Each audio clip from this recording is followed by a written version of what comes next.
Salut, salut! Te așteptam. Te rog. Și eu așteptam să se facă ora 8. Să facă ora 8. Da. Eu sunt... Da, îmi pare. Andreea, îmi pare bine. Vrei să te dezbraci sau... Da, o să doar poziționez. să nu te descarci, dacă poți. Nu mă descalc, dacă zici să nu mă descalc. Te rog, nu. Am stat de regulile astea din viață cu descălțatul, n-ai voie, nu știu ce, ai voie altceva. Da. Da. Pe care le moștenim încă de la mama, știi? Da, da. Deci, da. Acolo nu prea am cuier. După cum vezi, spațiul ăsta este foarte mic. Poți să le pui aici pe pat sau unde vrei. Așa. E perfect. Super. E cald aici, e bine. Da? Mhm. Am încercat să fac să fie cât mai Ai cald se făcut poate. bine, ai Mă făcut bucur. călduț. Bine, păi aici cu mine este ceva. Mhm. Am făcut un sos vegetarian Ce pentru drăguț. paste, care are doar ceapă, morcov și oregano, dacă e ok pentru tine. E super. Da? Da, Ok. da. Deci te-am nimerit. Da, foarte bine. Perfecționat. Dacă nu are carne... Nu are. Atunci îți dau drumul la foc, ca să pun și pastele să se facă. Ok, ție-ți place să gătești? Da, e una dintre chestiile care îmi plac cel mai mult. E una dintre chestiile pe care le-am dezvoltat încă din copilărie. Deci, cred că e ceva foarte aproape de sufletul meu și îmi place să gătesc pentru oameni. Ce drăguț! Da. E chestie pe care am moștenit-o de la mama. Dar și tu mănânci, adică nu oferi și... Da, de cele mai multe ori mănânc și eu. Depinde cu cine mănânc. Ah, Da. pe unii lași să mănânce Pe singur? unii lasă să mănânce singur. Nu pe tata, pentru că nu... Da, nu avem subiecte la masă. La masă. E foarte plictisitor și agasant cumva pe locuri. Mă rog, așa, vrei niște limonadă? Nu, mersi, niște apă. Apă? Da, de la chiuvetă. Nu, am și apă normală, dacă vrei. Ce apă Adică normală? apă butelia, clar. De care vrei, Ok, mi-e indiferent, da. Perfect. Să-ți pun atunci apă plată. Apropo de chestia asta cu apa, mie mi se pare cumva așa... Când buteliem apa? Da, și o plătim. Și cumva... Ca și mai plătim mai bun. Pică din cer, da, exact. Da. Mersi. Cu drag. Cu mare drag. Și mă gândeam cum am putea să facem să le cunoaștem mai bine în timp atât de scurt. Da. Și am citit undeva două chestii. Pune-i întrebări omului dacă vrei să-l cunoști. Și dacă te joc cu el. Deci sunt două chestii. Și mă gândeam dacă vrei și dacă ești de acord să în timp o să și fac mâncare. Ca să murim aici. Să spun niște întrebări sau să nu le punem aici. Da, e idee bună. Dar întrebări în ce sens? Știi că sunt chestiile alea stupide pe internet cu 40 de întrebări să-ți cunoști mai bine. Am auzit de așa ceva și... Niciodată? Nu, n-am făcut niciodată. Cumva e ciudat, e ca și cum știai face o instalație cu prietenul sau cu iubitul și nu știu, e cumva un rol în care intri. Așa. E ca o ședință de ceva, de terapie, de cunoaștere, nu vine firesc, vine cumva cu bilet. Da. Vrei să facem? Hai! Da, să căutăm pe Google. Atunci, întrebări prin care cunoști o persoană și face ceva. Uite, am găsit. 42 de întrebări profunde pe care să-i le pui unei persoane dacă vrei să o cunoști trup și suflet. Super! Da. Așa. Prima întrebare. Care este singurul lucru pe care ți-ai dori să-l schimbi la tine? Singurul, da, unul singur. Dacă nu s-ar putea să fie mai mult.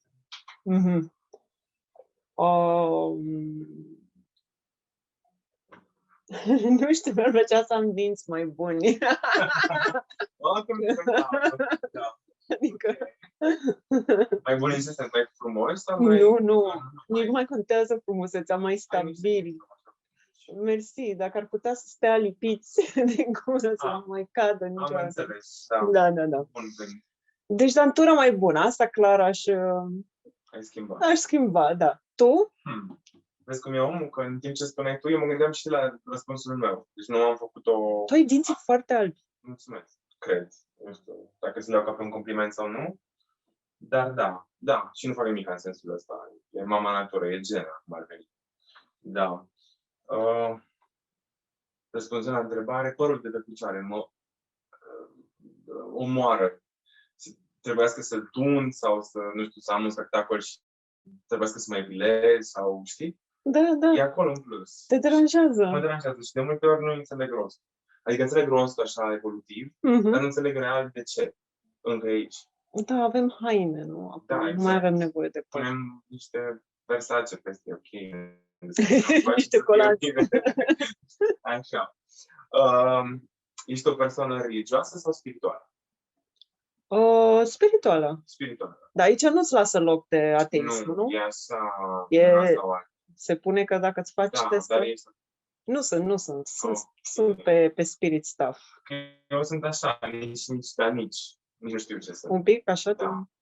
Cred Cum în adică? mine, cred în tine, cred că e un ciclu, cred că e ceva, dar nu cred în nimic concret sau nimic în ce nu pot atinge, de fapt, în ce nu pot să văd deloc. Sau, e foarte complex. Adică n-ai credințe iraționale. Bravo. Asta e bine. Deci cred în noi doi în momentul ăsta și mi-e bine așa cum e, știi? Deci, da. Bun. Care este părintele de care te simți cel mai apropiat și de ce? Grea întrebare. Pe de-o parte mă simt alături de taică-miu pe partea asta profesională, iar de maică-mea pe partea sufletească, cumva. Ok. Ce diferența de legătură? Da. Și cred că e firesc într-un fel. Adică mama te hrănește și îți face suflet. Te educă. Cumva îți dă o direcție în viață, mai setează niște limite, îți mai zice, ia-o pe acolo, du-te pe acolo, mama e mai permisivă. Da, ești figura autoritară. Da, așa a fost clasic, da. Am înțeles. Și la tine? La mine mama, da, tocmai din același motiv, pentru că am cu cine să vorbesc de fiecare dată, pentru că mă ascultă, pentru că îmi îndeplinește capriciile, pentru că e prezentă. Ceea ce tata nu prea face de obicei. Nu e prezent. Da. Tot timpul mă întrebam, vorbind despre tata, de fiecare dată când terminam orice spuneam despre el, dar cine e tata? Asta era întrebarea care tot timpul revenea. Știi? Nu vorbește foarte mult sau? Nu vorbește, da, și dacă vorbește nonsensuri. Adică în loc să vorbim despre noi sau despre ce mai faci, cum ești, cine ești de fapt, povestim despre vremea de afară, despre noua lege din Parlament, poate, sau deci nu poți să faci un chestionar profund cu el. Nu. Și nu este relație. Clar, așa pare. Nici el nu mă știe și nici nu mă știe pe el. Deci, da. Tu ai încercat să le întrebi pe el? Să le întreb ce? Nu știu, lucruri pe care ai vrea să le știi despre el și nu le știi? Da, doar că mi se pare că atunci se transformă într-un copil instant, care nu mai știe cine e, nu mai știe ce să spună și care e foarte rușine de trecutul lui. Oh, wow! Da. Pentru că el mi se descrie tot timpul ca un bărbat adevărat, care a cucerit mult, motiv pentru care n-am mai rămas nici cu mama mea. Deci, da, cred că acolo undeva sunt niște lucruri care nu doesn't click pentru el, știi? Cred că e prea dureros și pentru el să le vadă. Da. Spunându-le vocetate. Da, să uite, să rămână bărbat. Da, să rămână bărbat. Da. Așa, în fine. Interesant. Da, o să revenim la asta. Vreau să spun și o poveste. Așa. Cum arată weekendul perfect pentru tine? Mamă, ce superficială e asta. Mi se pare foarte drăguță. Deja văd weekendul. Pe azi e... Da, corect. Azi e joi, mai puțin. Foarte puțin. Nu știu, cred că o cafea cu un prieten în oraș. Stat mult acasă și citit. Și făcut lucruri la ore fixe. Îmi place chestia asta. Deci rutina, Da. Okay. Ceea ce îți lipsește de fapt în timpul săptămânii? Da, intervin tot felul de lucruri de făcut. Vezi stânga-dreapta și faci Da. Și tu? Ți-e place cafeaua? Da. Mult? Îmi place. Ok. Cu țigară. Da, și cu țigară. Fumezi, nu? Da. Fumă cu țigară? Da. Perfect. Dar nu miroase. Nu miroase la tine. Am încercat să pun parfum de la de cameră, că știam că am un invitat în seara asta și nu puteam să... Chiar nu miroase. Nu știam dacă știam nu știam foarte bine că e o țigară de la mine sau... Nu, dar trebuie să-mi rulez și pot să-l las aici. Da. Uite așa. Ce chestie? Da, pentru mine weekendul perfect, să-ți spun până ce rulez cu țigara, da. Înseamnă uitat la filme, trezit foarte târziu, dar foarte târziu. Ce înseamnă târziu? Oricum nu poți să dormi mai mult de 8, ceea ce e o problemă, dar... Cum adică foarte târziu, dar nu poți să dormi mai mult de 8? Să stau în pat până la 1. Și să nu mă simt vinovat că nu fac nimic astăzi sau, știi? Da. O chestie de genul ăsta, da. Și multă cafea, da. Eu sunt foarte mare fan de cafea. Călătoresc pentru a degusta cafele din lume, deci... Serios? Da. Am fost în Aqaba ultima dată, în Israel, ca să văd cum e cafeaua la ei. Am fost și în Turcia pentru aia cu nisip, știi, pe care da. Cred că e foarte bună, nu? E foarte aromată. Da. Cu cardamom. Exact. Oh, ce bună e. Da, îmi place foarte mult. Nice. Așa. Și să mai alegem 2 întrebări, că după aceea vreau să ne și făcăm un pic. Ce voiai să te faci când erai mică? Am discutat întrebarea asta de curând cu terapeuta mea. Ok. Da, nu știu, să dau răspunsul sincer sau... Sincer? Da, dacă te simți confortabil. Mă simt. Eu credeam când eram mică că o să fiu cerșetoare. Cerșetoare? Da, sunt crezut să fiu. Oh my God. Exact. Asta, adică... Nu-ți place să muncești? Sau? Nu, îmi place să muncesc, dar părerea mea cumva despre mine și bazată pe spusele lui taică-miu, că taică-miu era cam hardcore, mă făcea să cred că nu există un viitor prin care să am puterea de a schimba ceva. Real, cumva. Da, nu știu, nu vedeam altceva, adică erau și anii 90, adică atunci erau, nu știu, altfel, era viața după blocuri, am crescut în Colentina, cred că aveam o viziune foarte de Bucur-Obor, așa, știi? Nu știu exact ce înseamnă 100%, pentru că nu sunt crescut la țară, dar încerc să înțeleg, de fapt. Da. Drăguț la țară? Mă rog, la țară, oarecum, într-un oraș foarte mic, cu 10.000 de oameni, adică exact ca la țară. Și după am plecat în Italia cu ai mei, am avut acolo școala primară, deci e întreagă poveste. Wow! La mijloc. Da, whatever. Deci cercetoare, ce mai auzit în viața mea. Nici nu o să mai auzit, sper. Dar sper. Dar a fost super tare după aia, că nu s-a întâmplat asta. De asta mă gândeam că unde ai ajuns de fapt cu gândul ăsta și ce faci acum? Acum fac de câțiva ani, de fapt, design grafic. Și am făcut multe, am fost stilistă vreo 6 ani. Ești stilist? Nu, cuțoale. Da. Ce fain! Da, fotograf, cam astea au fost. Pe partea vizuală am lucrat. Da. Deci nicio legătură cu... Am înțeles cu cerșitul. Cu toate că joburile astea ale noastre nu sunt foarte departe de cerșit. Da, deci ai țintit departe, dar în același timp, da, suntem în jur și la fel. Interesant. Zi-mi de tine, ce viziune aveai? Ce viziune aveam? Să mă fac pilot de avion. Da. Pionastic, așa, da.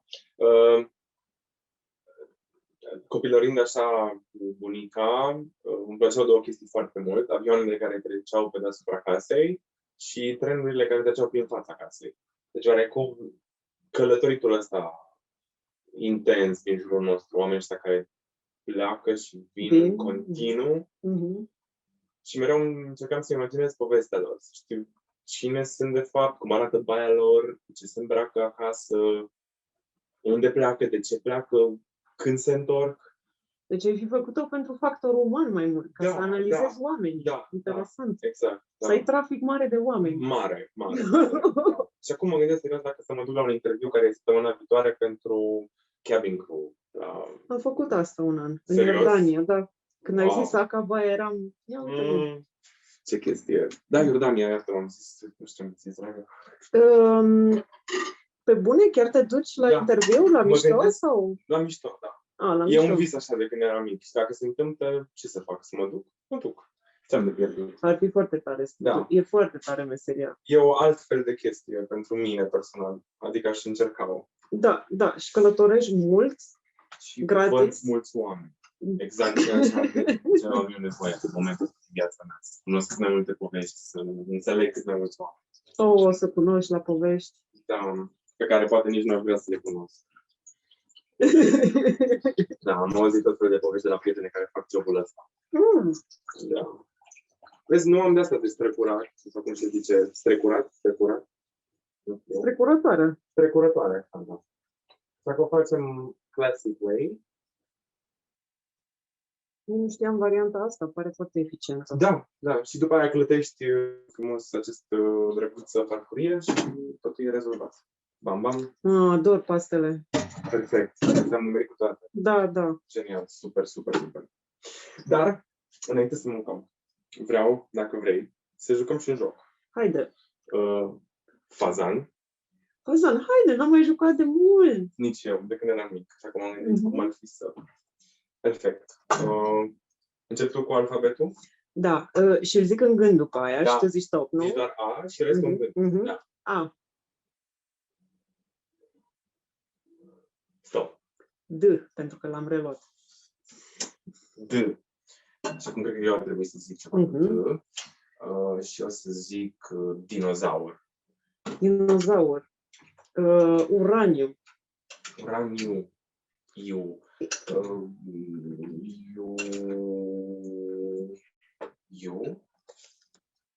Iubire. N-am trișat deloc. Da, corect, așa este. Și acum eu pot să zic clasicul, știi, nu? Cure. Care se zice tot timpul, restaurant. Mulțumesc. Nu o să-l zic. L-ai zis, gata. Nu o să zic, am zis revedere. Restaurant. Vezi pe cine nu omoară, că s-ar putea să te omoară pe tine. Sau ceva de ce, știi? Numele. Da, deci ești F. Ok.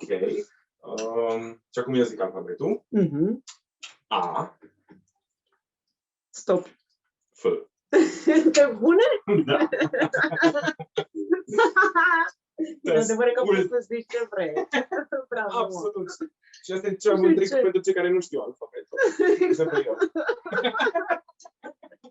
Eu am făcut alfabetul în limba italiană și nu prea știu în română exact, că era diferit la pronunciation și în fine. Da. Și mai stai așa cu litera.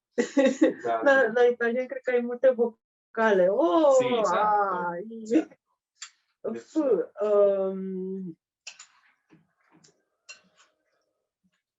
Frumusețe. Selină.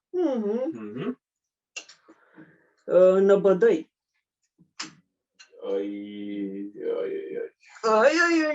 Bine, sunt și eu până. Că nu există cuvânt cu oi. Nu, dacă vrei să continuăm, putem să continuăm, că asta e nașpa, știi, să închizi de vreme. Nu, rămâne așa. Suntem amândoi F. Suntem? Suntem. Bine. E ok. E bine și rău. Da. O pisică? Și se pare că auzi pisici? Era un miorlit. Da. Hai? Da. Ce plăcut! Da. O să te arăt imediat. Trebuie să termin această mâncare. Așa. Bun.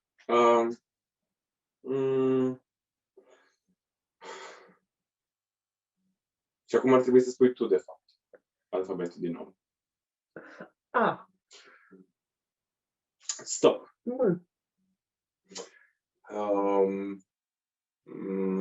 Mătrăgună. Iacună. Năut.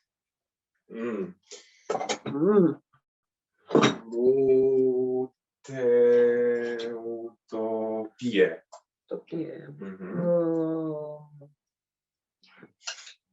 Iederă. Rășină.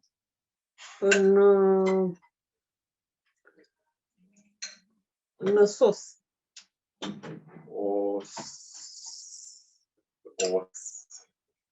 O si, o... Habar n-am. Bine, m-am bătut, e ok. E ok, Pentru că e mâncarea cu italianul. față și nu mă mai interesează Deci, în acest moment niciun joc. Dar îți mulțumesc mult că te jucat cu mine. Am și uitat cum să trec de Așa. Și dacă vrei, putem să mâncăm un pat și încălțăți. E foarte drăguț, e perfect, da, e cel mai... Facem asta? Da. Ori poți să pui acolo dacă vrei, sau cum vrei tu, să putem să și mâncăm. La asta mă gândeam. Într-o zi vreau să țin frigiderul deschis o oră.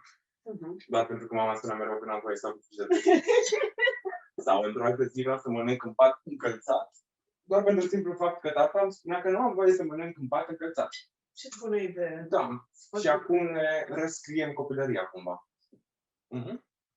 E la noi. Asta. De obicei stau așa și țin pălpile separat. Da. Dar nu. Poți să le pat. Da. Da, wow. Cum e? Super bine. Totul e perfect. Vrei brânză? Nu. E foarte bine. Cred că vreau eu puțină brânză. Stai așa să merg. Și sunt farfurii de paste. Very nice. Da. Am zis că la bază sunt un pic italian, deci în principiu cam încerc să păstrez tradiția, dacă se poate. Pizza sau paste? Paste. Paste, nu? Paste, totdeauna paste. E plăcerea mea absolută. Da. Și pizza, dar mai mult paste. Mai mult paste. Da. Să pun și un pic. Puneți liniștită și simte-te ca acasă. Acolo unde nu aveam voie să facem nimic din toate astea. Nu. Dar uite că suntem adulți și putem să le facem cum vrem noi. Ce bine că nu suntem ca ei. Da, ca ei. Speaking of. Super bune. Mă bucur. Să ai poftă. Mersi. De obicei eu cumpăr pesto deja făcut, pentru că mi-e foarte lene să-l fac, dar tu l-ai făcut de la zero. L-am făcut eu, da. E din mâna mea. Am vrut să te întreb, ce relație ai tu cu animalele, așa, în general? Mi-e frică de câini și iubesc pisițile. Ce tot ești? Leu. Ok. Care e inițiala tatălui tău? De la nume? L. Ok. Și inițiala mamei tale? E. Aha. Îți spune asta ceva? E un joc? Toate îmi spun ceva, nu. Sunt doar stupefiat pentru că aceeași relație am și eu cu animalele. În momentul ăsta iubesc pisicile, dar nu mă înțeleg pe bine cu câini. Și nu m-am înțeles niciodată bine cu câinii, de fapt. Aici a revenit la tata, știți? Crezi? Da. Crezi că are de-a face cu asta? Sunt mai mult ca sigur. Dar o să spun o poveste dacă vrei, că e mai sigur așa. Da. Deci. Era odată un băiat, băiețel, la 5 ani, care se simțea foarte singur acasă și care nu știa ce să mai facă în sensul ăsta. Adică rupea cărți, dezmembra păpuși Barbie, arunca avioane de jucărie prin curte, dădea foc la iarbă în curte, iarba fiind uscată. Și într-o zi s-a gândit că poate cea mai bună chestie pentru el ar fi un animal care să stea mai mult timp împreună. Așa că s-a dus la mama lui și i-a spus: mamă, ce-ar fi de ziua mea să iei un animal? Mama a zis: da, logic, clar, facem, dacă tu asta îți dorești, așa o să fie. Doar că știi că tatăl tău nu e prea mare fan în animale și el consideră că el trebuie să stea afară. Și am ce căuta în casă. Clasic. Și am zis: bine, mama, atunci o să renunț la ideea asta și trecem peste. Eu fiind acel băiețel, de fapt.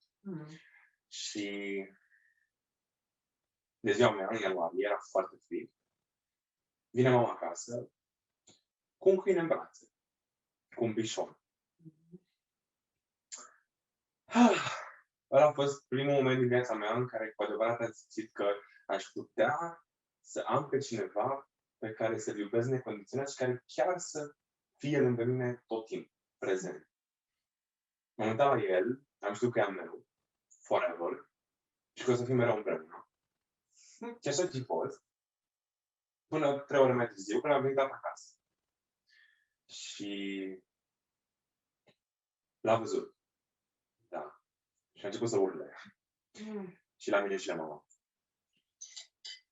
Pentru că el ne-a spus de 1000 de ori că animalele nu au ce căuta în casă. Așa că singura chestie de mijloc pe care am găsit-o a fost să îl ținem între ușă și oblon. Nu știu dacă știi ce la oblon. E o ușă dublă, da. Din lemn. Din lemn. Iarna, în ianuarie, el fiind pui. Ușă și oblon. Da, asta a fost singurul mod în care am putut să-l mai ținem. Dar el nu are poate să se miște. Nu are. Noaptea doar. În ziua puteam să-l plimb afară și să mai bag din casă, dar nu rămâne noaptea în casă. Și el fiind pui, îți dai seama că plângea în continuu. Și auzeam exact ce a auzit acum și eu atunci, în fiecare noapte. Doar că era un lătrat de câine de plâns, efectiv. În fine. Și într-o zi, când am venit de la școală, am ajuns acasă, totul a fost în regulă, doar că nu-l vedeam pe el. Și m-a întrebat mama unde e. Și mi-a spus că o să povestim mai târziu despre asta. Acum du-te și mănâncă, relaxează-te, totul este în regulă, totul o să fie bine. Uite-te la desene, o să vină și tata acasă. Îți dai seama că n-am putut să fac asta. Mi-am lăsat ghiozdanul jos și am dus să-l caut pe toată curtea. Nu era acolo. Și după m-am dus să-l caut pe tot cartierul. Și nu era nici acolo. Așa că am ajuns la gardă. Și o vecină m-a văzut plângând pe străzi și m-a întrebat: Sorinel, că așa mi se spune acasă, ce ai? De ce plângi? Ce-i cu tine? Și încercam să explic că nu-mi găsesc câinele. Și am apucat de râs. Și mi-a zis: da, e la taică-tu. E ok. Am întors înapoi acasă, mama mi-a zis că nu știe nimic despre chestia asta. Și a ajuns tata acasă între timp și l-am întrebat: tată, unde e cățelul? E într-un loc mai ok, aici nu mai suferă cum sufera acasă, o să fie mult mai fericit, e bine, o să fie bine. Și poate o să mai vezi vreodată. Și acolo pentru mine s-a încheiat orice fel de apropiere față de el. Nu știu de fapt ce a făcut cu câinele, dar făcându-mi în fiecare zi din viața mea, până la un moment dat, filme cu ce s-ar fi putut întâmpla cu el. Și nu am știut niciodată, până când, într-o zi, mama, după ce s-au despărțit, m-a luat la masă și mi-a spus că, uite, trebuie să povestim. Și am zis: da, mamă, spune despre ce vorba. Uite, știi cățelul tău pe care l-am luat de ziua ta? Tatăl tău l-a luat și l-a aruncat în gar. I-a dat drumul sau? Nu a putut să-mi spună nimic mai mult decât atât. Și pentru mine rămân două variante. Ori că l-a aruncat în fața trenului, sau i-a făcut ceva rău, și atunci tata chiar e un om rău, ori pur și simplu lasă să plece în gar. Și atunci tata e un om mai puțin rău. Depinde, adică te mai temi și de consecințe. Când arunci un câine în fața șinelor, te mai vede lumea. L-a văzut vecina noastră, urfitoare, din sat. Am crezut că a ajuns la ea câinele. După cum povesteai. Ce frumos, da. Ar fi fost bine. Poate acum era la mine în casă. Și poate acum nu mai mi-era frică de câini. Am o frică imensă de câini. Pentru că mi-e frică de fapt să nu mă atașez emoțional de ei. Și fug de asta. fug mâncând pământul când îmi dă câine. Crezi că asta e? Da. Wow! Am descoperit-o prin terapie, speaking of, Da. că de fapt fugeam de o altă posibilă traumă de fiecare dată când vedeam un câine. Imaginându-mi că el o să-mi facă rău. Că de fapt eu să nu ajung să fac lui rău sau eu să nu sufăr după el. Wow! Da. Ce interesant. În fine, asta e povestea și asta a fost tatăl meu și ieri. Însă, într-o zi, mi s-a întâmplat o minune. Mergând la facultate, am văzut un pui de pisică care stătea pe un gard și care tremura de frig. N-avea mai mult de 2 săptămâni jumătate să ceva de genul ăsta. Și l-am luat în brațe, știam că e pe moarte, adică era clar, după condiția în sine lui. Am dus la veterinar și veterinarul mi-a spus nu ai nicio șansă. Lasă-l aici, ne ocupăm noi de el. Într-un mod foarte frumos. Și am zis, nu mă interesează ce faceți, cum faceți, ce se întâmplă, cum se întâmplă. Eu mă duc el acasă și o să fie bine și el supraviețuiește. Mi-a zis că e aproape imposibil și că aș putea să încerc totuși să dau lapte, ou și alte chestii cu seringa și poate o să fie ok. Și a și fost în final. Serios? Da. Am stat cu el toată noaptea în brațe, eu și un prieten meu. I-am dat de mâncare, i-am ținut la căldură cu sticle cu apă fiantă în ele, ca să-i face căldură în jur. Și a supraviețuit. Și este animalul care m-a făcut să nu mai fie frică de animale așa cum era. Pentru că aia era o chestie care s-a perpetuat ușor spre toate animalele. Adică mi-era frică de orice. S-a perpetuat cumva și spre oameni? Oarecum, da. Da. O frică de oameni care de fapt venea sub forma faptului că nu-mi doream interacțiune. Îmi doream să mă izolez cât mai mult. Și acum când l-am avut pe Gaga și când a venit izolarea în sine, am vrut să ies cât mai mult. Știi? Contraefect. Da, a fost exact asta. Exact asta. Dacă tot? E tu ce zodie ești? Vărsător. Vărsător, eram sigură. E ceva așa între vărsător și lei. Deci sunt însemne opuse. Exact. Puchia steal the show. Da. Și este Gaga, pe care eu o să las să te împart chiar dacă mâncăm. Ceva ce ai noștri nu cred că ne-ar fi lăsat să facem niciodată. Întâmplător, al mine nu m-a lăsat să țin câini. Adică taică mi-a luat de pe stradă, îi salva, că iubea animalele taică-mi și maică mea a doua zi i-am cam la loc în stradă. Dar asta s-a făcut foarte mulți câini, că taică mi-a aducea acasă la câini, nu n-ai idee, tot timpul era ocupat în casă să mai spele unul.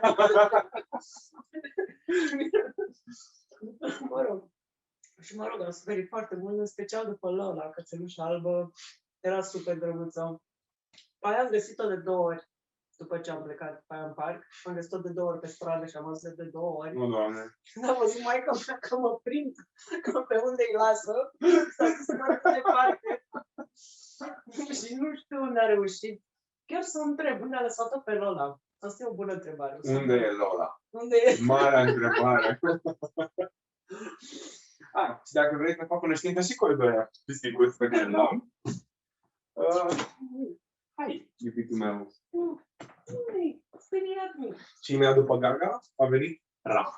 El este Ra, micuțul casei. Da. Ele sunt animale normale, cum ar veni. Și acum ghiștea.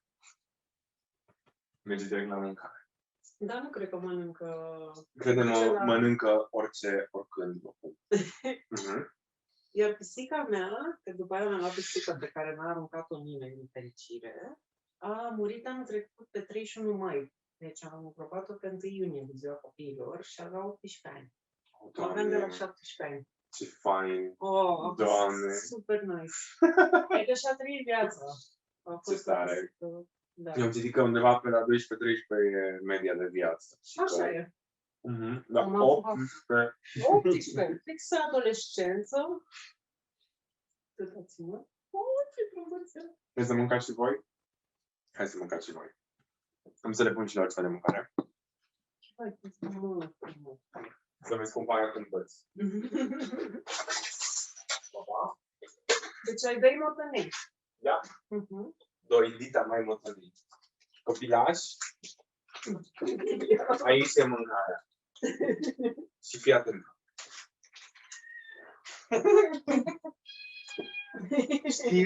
Știu, acum. Există bătaie și supremație între ei? Caftesc? Gaga este șeful casei. Inclusiv pe mine mă caftește. Nu. Nu. Nu, iubitul meu. Hai, aici. Bine. Și acum... Ce fomiști! Da, știu. Așa era și a mea. Eu nu știu cum să... Ok. Și aici începe bătaia. Și mai au ei un secret. Vă place foarte mult să stea singur când mănâncă. Vă place intimitate.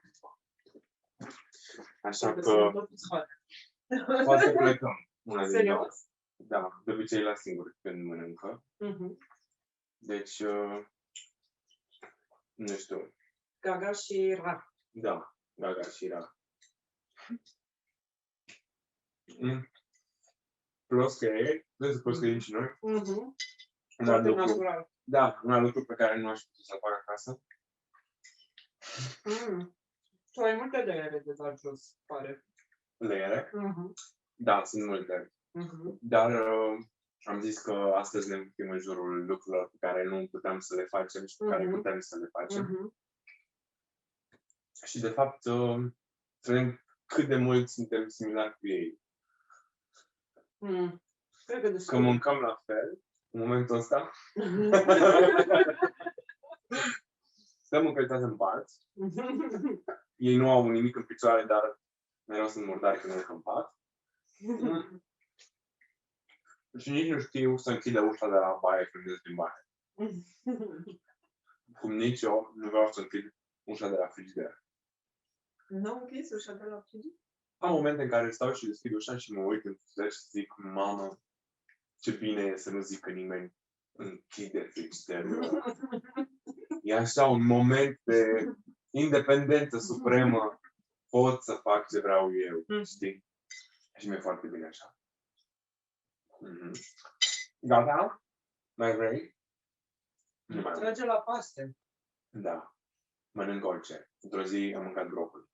Ca să înțelegi. Nivelul. Poate e vegetarian. Poate. Nu zic nu. E ok. Ra de unde vine? Nu te jos. Unde l-ai găsit? Pe Ra l-am găsit...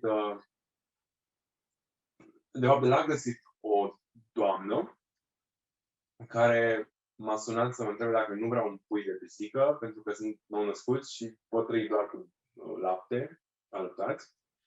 Și am zis da, l-am luat acasă, a fost dragoste la prima vedere și avea niște forme așa foarte Egypt style și am zis că ești Ra. Și Ra o să rămâi pentru totdeauna. Da. Ia uite-mă! Ești curajosule!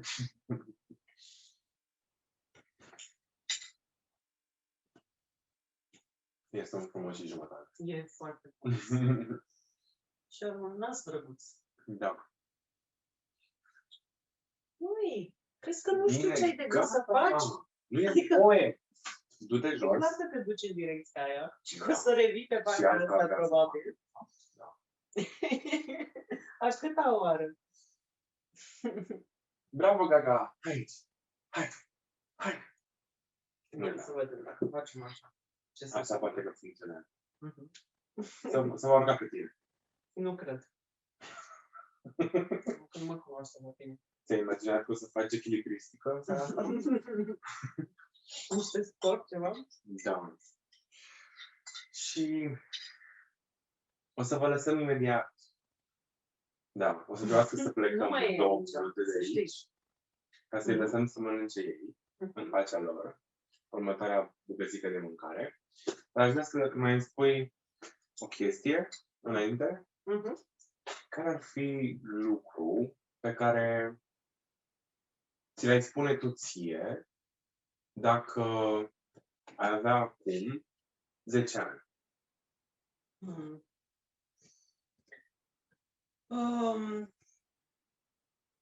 O să fie foarte bine și că cred că m-aș lua în brațe și cred că m-aș scoate din casa în care am locuit.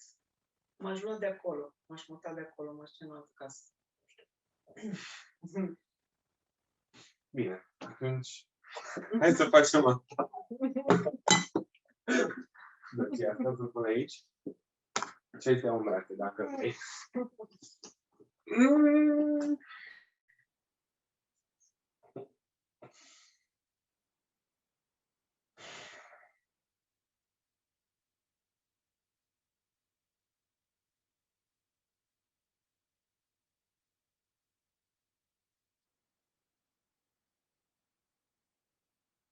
Și să rămână acolo, în casa aia.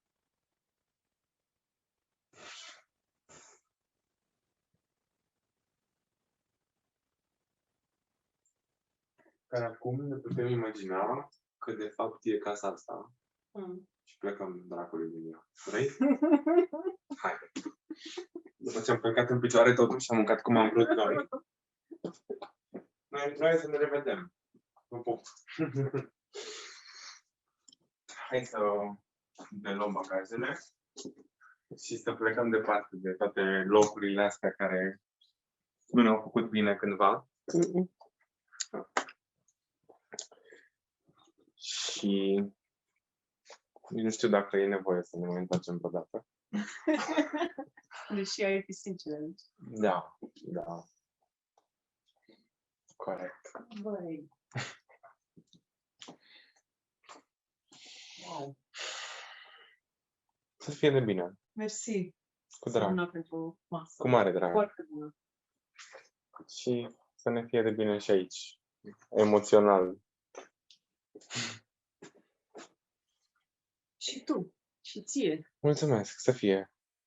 Vrei să faci un exercițiu rapid înainte să pleci? Să-ți imaginezi că e casa aia unde ai stat și să te uiți în spate și să spui 2 lucruri în gândul tău, tu pentru tine?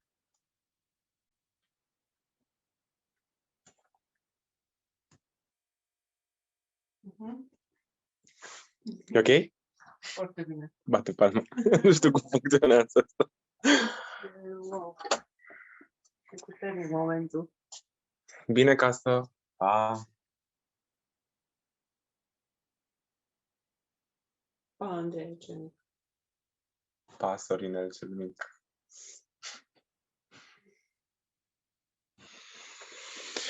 O să dați asta și îți spun că o să fim bine în final. Toate se vindecă, toate trec. Sper. Așa e. Iubitul meu, te rămâi aici. Te rog să pășești cu încredere. Dincolo de toate. Vrei să te conduc până la poartă? Hai.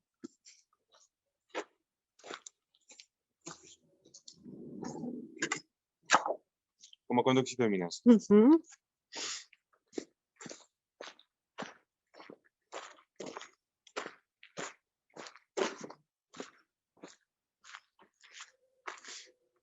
Da, nu sunt bun la despărțiri, nu știu ce să spun. Eu spun că îți mulțumesc mult.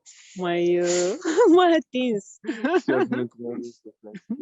Mă bucur mult că ai făcut. Și nu uita că oricând putem să ne luăm la revedere, măcar în capul nostru, de la niște lucruri, indiferent de cum sunt ele. Îți mulțumesc mult. Mulțumesc și eu.